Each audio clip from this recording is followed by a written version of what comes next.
I Am Genesis is all about new beginning. This is a safe place that doesn't condemn you, but instead challenges you to never stop discovering you. Every morning you wake up, you are a new beginning. You have a new beginning. You can choose at any time to begin again, and it can be beautiful. You have a past, who doesn't? You didn't get it right every time, who does? If God before you, who don't even matter? No more covering up what needs to be healed. You're worth discovering. Let's go.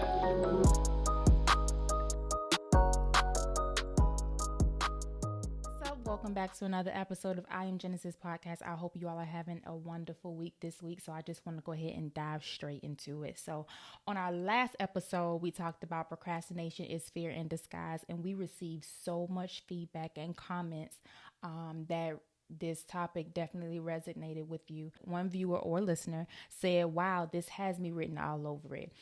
Someone else said, oh, this is good and just what I needed to hear. Thank you.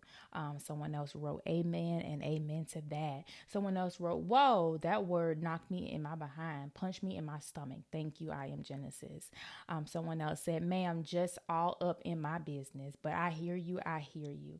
And that is all that we are here to do, is to simply plant seeds of hope, plant seeds of encouragement, plant seeds of inspiration, because you are so worth discovering. And my prayer and hope is that you sipped on our spiritual tea last week that we spilled with identifying the fear that is associated with the things that you are procrastinating with, because fear counts on you to never call it out and to never uncover it so that it can always remain. So if you haven't checked out our last episode, please do. It is available on YouTube as well as Spotify, Google Podcasts, and Apple Podcasts. On the heels of procrastination being connected to fears, I want to touch on today about the unexpected detours of life, the unexpected detours of our plans, and how disappointments, delays, and denials can be crushing.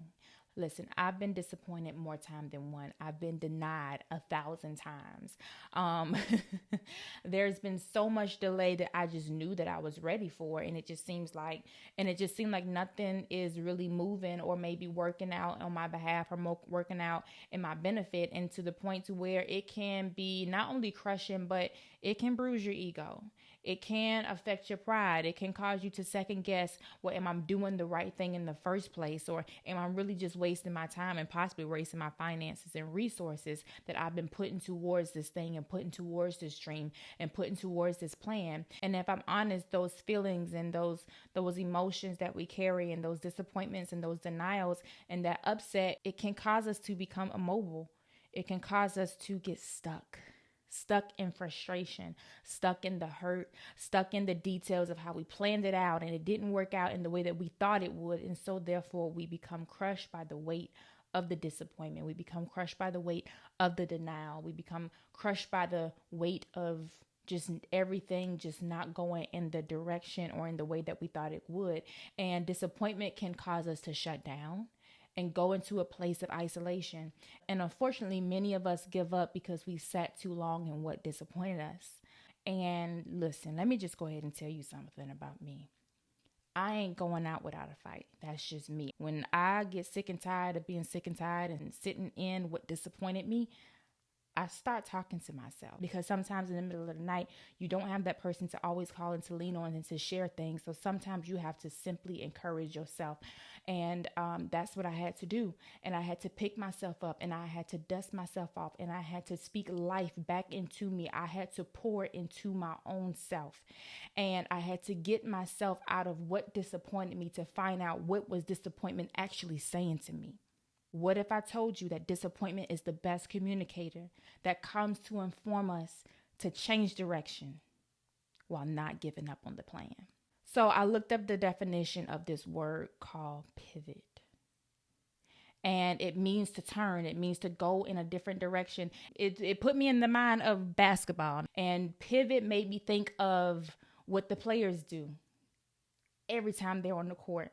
When the coach calls out a play, the opposing team is playing some hard, heavy defense to the point to where the player with the ball can no longer carry out the play that the coach put in place. But the beauty in what I learned through this revelation, if you will, is the player with the ball don't crush under pressure. The player with the ball doesn't come doesn't become overwhelmed by the disappointment that he or she can no longer play out the play that was just recently discussed during the timeout. Instead, the player doesn't lose his or her footing. They keep one foot planted and they simply change direction. Disappointment comes with valuable information, but you have to be in tune enough and you have to keep your foot planted to understand what is disappointment saying. Disappointment is saying to pivot. Disappointment isn't saying to give up on the plan. Disappointment is saying go at the plan in a different direction. Pivot. So let me go ahead and flip it to us. Whenever the play that was just called isn't working out, that don't mean that you drop the ball. That don't mean that you give up the plan. That don't mean that you quit. That don't mean that you crumble under pressure because of the defense that is against you. All that player does is takes one foot and plants it down and simply pivots. He picks up one foot while keeping the other foot planted and he pivots. He go in a different direction. He isn't dropping the play. He isn't dropping the plan. He's just going in a different direction so that he can still get to the goal. And disappointment is the best communicator that can come to inform us to just simply change direction. Keep your foot planted so that you can pivot and go into a different direction so that you can keep the ball in your hand, aka keep the plan in your hand so that you can still get to the goal. Disappointment is simply a command that's saying, nah, dog, don't stop. I need you to pivot. Nah, I don't need you to quit. I need you to pivot. I need you to keep one foot planted and keep your hand and keep the ball in your hand and pivot and go into a different direction. Disappointment is saying, don't stay stuck. I need you to pivot. Don't retreat. I need you to pivot. Don't shut down. I need you to pivot. The plan didn't work out, pivot. The loan didn't get approved, pivot. If you know undoubtedly that this is the plan for you, pivot. Don't get stuck. Because here's the thing, if God be for you, who can be against you? But you gotta make sure that the who ain't you.